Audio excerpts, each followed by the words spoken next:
Hi friends, అందరూ ఎలాగున్నారు?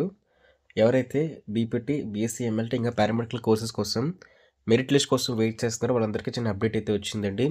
చాలామంది comment సెక్షన్లో ఏంటంటే మెరిట్ లిస్ట్ ఎప్పుడు వస్తుందని చెప్పి అడుగుతున్నారు. సో అయితే మాత్రం దానికి సంబంధించి చిన్న అప్డేట్ అయితే రిలీజ్ చేసి అప్డేట్ అయితే వచ్చింది. అది ఇన్సైడర్ న్యూస్ అనమాట. సో మ్యాక్సిమం ఏంటంటే ఇలా వచ్చిన అప్డేట్స్ కూడా ఒక 90% ట్రూ అయితే అవుతాయి అనమాట. సో అందుకే మీకు అప్డేట్ అయితే ఇవ్వడం అయితే జరుగుతుందండి. సో అది వచ్చేసరికి మనకి ఈ బీపీటీ ఇంకా పారామెడికల్ కోర్సులకు సంబంధించి మెరిట్ లిస్ట్ గుర్తుపెట్టుకోండి. ఫైనల్ మెరిట్ లిస్ట్ కాదండి, ప్రొఫెషనల్ మెరిట్ లిస్ట్. ఈ ప్రొఫెషనల్ మెరిట్ లిస్ట్ని ఎప్పుడు రిలీజ్ చేస్తారనుకున్నట్లయితే మనకి ఈ రోజు నుంచి ఒక 2 or 3 డేస్లో అయితే కంపల్సరీగా రిలీజ్ చేస్తారండి. వీలైతే మీకు ఇవాళ రిలీజ్ చేయొచ్చు, లేదంటే మీకు ఎల్లుండి అలాగైతే టైంకి అయితే మీకు రిలీజ్ చేసేస్తారండి.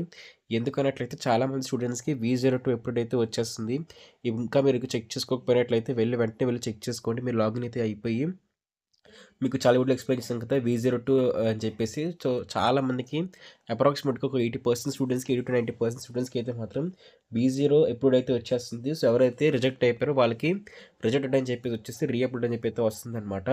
సో మీకు కూడా వచ్చిందో చెక్ చేసుకోండి. మీకు కూడా వచ్చిందో చెక్ చేసుకుంటేనే మీరు ఏంటంటే సేఫ్గా అయితే ఉంటారు. సో ఇంకెవరికైతే V01 ఎప్పుడు ఉందో వాళ్ళు వెంటనే వెళ్ళి చెక్ చేసుకుంటారు అనమాట. మీకు V02 ఎప్పుడైతే వచ్చిందో లేదా అని చెప్పేసి గుర్తుపెట్టుకోండి. మీకు V02 ఎప్పుడు కానీ రాకపోయినట్లయితే మీ నేమ్ అయితే ఫైనల్ మెరిట్ లిస్ట్లో అయితే ఉండదు, ప్రొవిజనల్ మెరిట్ లిస్ట్లో అయితే ఉండదు. ప్రొవిజనల్ మెరిట్ లిస్ట్లో ఉన్న వాళ్ళ నేమ్స్ వచ్చేసరికి ఫైనల్ మెరిట్ లిస్ట్లో అయితే ఉంటాయి. కానీ ప్రొవిజనల్ మెరిట్ లిస్ట్లో మీ నేమ్ కానీ లేకపోయినట్లయితే మీకు ఫైనల్ మెరిట్ లిస్ట్లో కూడా వచ్చే ఛాన్సెస్ తక్కువైతే అయిపోతాయి. అప్పుడు మళ్ళీ మీరు రీఅప్లోడ్ చేయాలి. సో మీకు V02 ఎప్పుడైనా ఉంటేనే మాత్రం మీకు ప్రొవిజనల్ మెరిట్ లిస్ట్లోనే మీ పేరు ఉంటుంది, ఫైనల్ మెరిట్ లిస్ట్లోనే మీ పేరు ఉంటుంది. V02 ఎప్పుడు కానీ లేకపోయినట్లయితే మీకు ప్రొవిజనల్ మెరిట్ లిస్ట్లో కూడా మీ నేమ్ అయితే ఉండదు, ఫైనల్ మెరిట్ లిస్ట్లో కూడా మీ నేమ్ అయితే ఉండదు. ఆల్రెడీ ఒక వీడియో క్లియర్గా ఎక్స్ప్లెయిన్ చేశాను అనమాట. ప్రొవిజనల్ మెరిట్ లిస్ట్ అంటే ఏంటి, ఫైనల్ మెరిట్ లిస్ట్ అంటే ఏంటి అని చెప్పేసి, ఎలిజిబుల్ లిస్ట్ అంటే ఏంటి, నాట్ ఎలిజిబుల్ లిస్ట్ అంటే ఏంటి అని చెప్పేసి ఆ వీడియో వచ్చేసరికి మీకు స్క్రీన్లో ఇస్తాను, అలాగే డిస్క్రిప్షన్లో కూడా లింక్ అయితే మీకు ప్రొవైడ్ చేస్తాను. గుర్తుపెట్టుకోండి ఫ్రెండ్స్, మీకు V02 ఎప్పుడు వస్తేనే మీకు ఏంటంటే మీకు ఎలిజిబిలిటీ అయితే ఉంటుంది. సో V02 ఎప్పుడు కూడా ఏంటని చెప్పేసి క్లారిటీగా ఎక్స్ప్లెయిన్ చేశాను అనమాట ఒక ప్రీవియస్ వీడియోస్లో వచ్చేసరికి. అది కూడా చూడడానికి ట్రై అయితే చేయండి.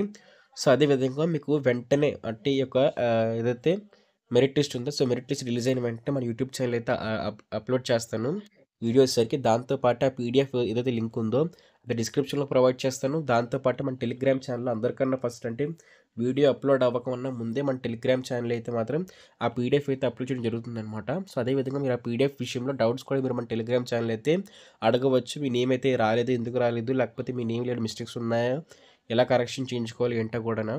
సో అది వచ్చేసరికి మీకు క్లారిటీగా ఎక్స్ప్లెయిన్ చేస్తాను. సో ఎక్స్ప్లెయిన్ చేసినప్పుడు మీరు ఏంటంటే మీరు క్లారిటీగా ఏంటంటే మీరు చేసుకోవచ్చు అనమాట ప్రొసీజర్ వచ్చేసరికి. సో ఇది ఫ్రెండ్స్ అప్డేట్. ఇలాంటి మరిన్ని ఇన్ఫర్మేటివ్ వీడియోస్ కోసం, పారామెడికల్ కౌన్సిలింగ్ సంబంధించి ఎప్పటికప్పుడు లేటెస్ట్ అప్డేట్స్ కోసం ఖచ్చితంగా మన యూట్యూబ్ ఛానల్ సబ్స్క్రైబ్ చేసుకోండి. సబ్స్క్రైబ్ చేసుకొని బెల్ నోటిఫికేషన్ ఆల్ పెట్టుకుంటే మేము చేసే ప్రతి వీడియో మీకైతే వస్తాయి. Thank you friends, bye. చిన్న అనౌన్స్మెంట్. ఈ వీడియోని స్పాన్సర్ చేస్తున్న వాళ్ళు వచ్చేసరికి శాస్త్ర ఎడ్యుకేషన్ ఇన్స్టిట్యూషన్స్ వాళ్ళు. వీళ్ళ దగ్గరికి వచ్చేసరికి సో మొత్తం టోటల్గా 5 కాలేజెస్: శాస్త్ర ఫార్మస్యూటికల్ ఎడ్యుకేషన్ అండ్ రీసెర్చ్, శాస్త్ర ఫార్మస్యూటికల్ సైన్సెస్ ఫర్ ఉమెన్, శాస్త్ర college of pharmaceutical education and research centre.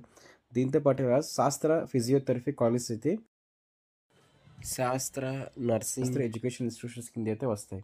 So వీటిలో వచ్చేసరికి B pharmacy, pharma D, M pharma, diploma, physiotherapy, BSc nursing ఈ కోర్సులకు సంబంధించి ఈ సీట్స్ అనేవి అవైలబుల్గా ఉన్నాయి. సో మీరు ఎవరైనా సరే ఖచ్చితంగా కూడా మీ వెబ్ ఆప్షన్స్లో కానీ అడ్మిషన్ ప్రాసెస్లో కూడా సో ఈ కాలేజ్ని పెట్టడానికి ట్రై అయితే చేయండి. బెస్ట్ క్యాంపస్ ప్లేస్మెంట్స్, దాంతో హాస్టల్ ఫెసిలిటీ, ఇంకా క్వాలిటీ ఆఫ్ ఎడ్యుకేషన్లోని వీళ్ళు చాలా ప్రామిసింగ్ అయితే ఉంటారు.